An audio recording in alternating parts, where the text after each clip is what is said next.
Hello friends, कैसे हैं आप सब। आशा करते हैं आप लोग अच्छे होंगे। आज हम गुणनखंड ज्ञात करना सीखेंगे, वो भी 3 पद में। एक नंबर है x square plus 21x plus 80। दूसरा है y square minus 15y plus 56। तो एक नंबर लेते हैं। एक number x square plus 21x plus 80। इसको क्या करेंगे, एक स्क्वायर का गुना एक है, ठीक है ना, लास्ट 80 है। फर्स्ट और लास्ट को गुना कर देना है। एक स्क्वायर गुना कितना है, एक, और इसका 80, तो एक और 80 को गुना कर देना है। एक और 80 को गुना करके इसको, एक 80 को गुना कर दिए, एक गुना 80, 80 हो गया। अब देखते हैं दो का पहाड़ा में 80 कितना बार में है, तो 40 बार में है। तीन के पहाड़ा में 40 है क्या, नहीं है। पाँच के पारा में 40 है क्या, हाँ है। के बार में तो 5 अट्ठे 40, 8 बार में। 6 का पारा में 40 नहीं है। 7 के पारा में 40 नहीं है। 8 के पारा में 40 है, तो 8 पंचे 40 बार में। उसके 9 का पारा में नहीं है। 9, 10 के पारा में 40 है। 10 के पारा में, यानी 4 के पारा में 40 है। 4 दहिया 40। उसके बाद 10 के पारा में 40 है, 10 4 40, ठीक है ना। हमको 21 लाना है। आपको क्या कितना लाना है, 21। आप देखिए 10 का, उसके बाद देखते हैं 12 के पारा में नहीं है, 13 के पारा में नहीं, 14 का पारा में भी नहीं है, 15 के पारा में, 16 का पारा में है।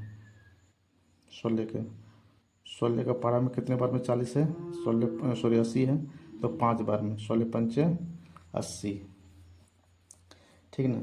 आपको देखिए 40 और 2 42, यहाँ आपको लाना है 21। कितना लाना है, 21। 8, 8 पंचे 40 हुआ, लेकिन 8 5 13, 13 नहीं आ रहा है।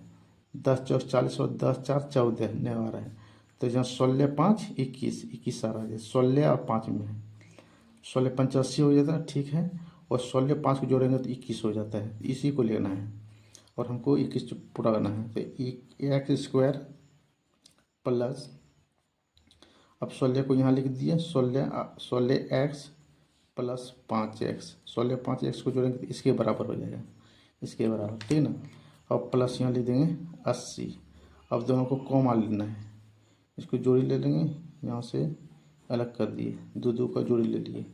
और इसको कॉमन उतार निकालना है, मतलब क्या निकलेगा इसमें से, इसमें से एक्स है, यहाँ भी एक्स है, तो एक्स एक्स निकल जाएगा। यहाँ एक्स है, यहाँ एक्स नहीं निकलेगा, तो 5 निकालेंगे तो यहाँ 16 85 निकल जाएगा। तो यहाँ क्या निकालेंगे, एक्स निकाल दिए। एक्स निकालते क्या बचा, यहाँ एक्स, यहाँ प्लस, यहाँ एक्स निकाल दिए हैं तो 16 बचा, यहाँ तो 16 लिख दिए। यहाँ प्लस चिन्ह है तो प्लस लिख देंगे। इससे हम 5 निकाल लेंगे, तो यहाँ बचेगा क्या, एक्स। अब प्लस 16 पंच 80, यहाँ बचा 16, ठीक ना। एक्स प्लस 16, एक्स प्लस 16, ठीक है। अब इसको क्या करना है, इसको करेंगे एक्स प्लस 16, एक ठो ले लिए, दो ठो में एक ठो ले लेना है, जो बाहर में है उसको भी ले लेना है। बाहर में क्या है, एक्स, अब प्लस है 5। ये आपका आंसर हो गया। यानी x square plus 21x plus 80 का आपका गुणनखंड निकल गया x plus 16 into x plus 5। ये आपका आंसर हो गया। दूसरा नंबर है y square plus 15y plus 56। First और लास्ट को गुना कर देना, तो यहाँ 56 लिख दिए। 2 का पारा में 56 कितना बार में है, तो 28 बार में। 4 का पारा में 56 कितने बार में, तो 14 बार में। उसको जोड़ने पर हमको 15 लाना है। 28 और 2 को जोड़ेंगे तो यहाँ 30, या 28 में 2 को घटाएंगे तो कितना बचेगा, 26 नहीं आ रहा है। उसके बाद 4 के पारा में 56 है, 14 बार में। 7 के पारा में 56 है, 8 बार में। तो 14 में 4 घटाएंगे तो कितना बचेगा, 10। हमको यहाँ 15 लाना है। उसके बाद 7 गुना 8 करेंगे, 8 से 56, तो इसके बराबर हो जा रहा है, ठीक है। 8 7 को जोड़ेंगे तो 15 हो जा रहा है। 8 8 7 को जोड़ेंगे तो कितना हो रहा है, 15 हो रहा है। इसी को लेना है। अब देखिए y square minus 7 y minus 8y, दोनों को जोड़ते हैं तो इसके माइनस माइनस प्लस हो जाता है, चिन्ह तो माइनस का ही। 8 से तो 15, 15y हुआ, प्लस हो गया यहाँ 56। उसके बाद दो दो का कोमा ले लेंगे, वाई है तो वाई को निकाल लेंगे। यहाँ कितना बचा, वाई, दो ठो वाई में एक वाई निकाल लिए, यहाँ बचा 7।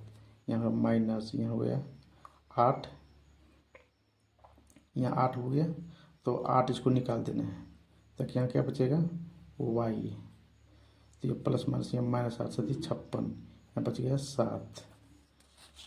अब उसको क्या करेंगे, इसको कोई एक ठो ले लेते हैं, कॉमन वाला कोई एक ठो ले लेते हैं, y माइनस 7 एक ठो ले लिए। अब बाहर बदल लेंगे y माइनस 8, ये आपका आंसर हो गया। यानी Y square minus 15y plus 56 का गुणनखंड y माइनस 7 y माइनस 8 हो जाता है। ये आपका आंसर हो गया। या वीडियो आपको अच्छी लगे तो एक लाइक कमेंट, चैनल को सब्सक्राइब जरूर कर दें। धन्यवाद।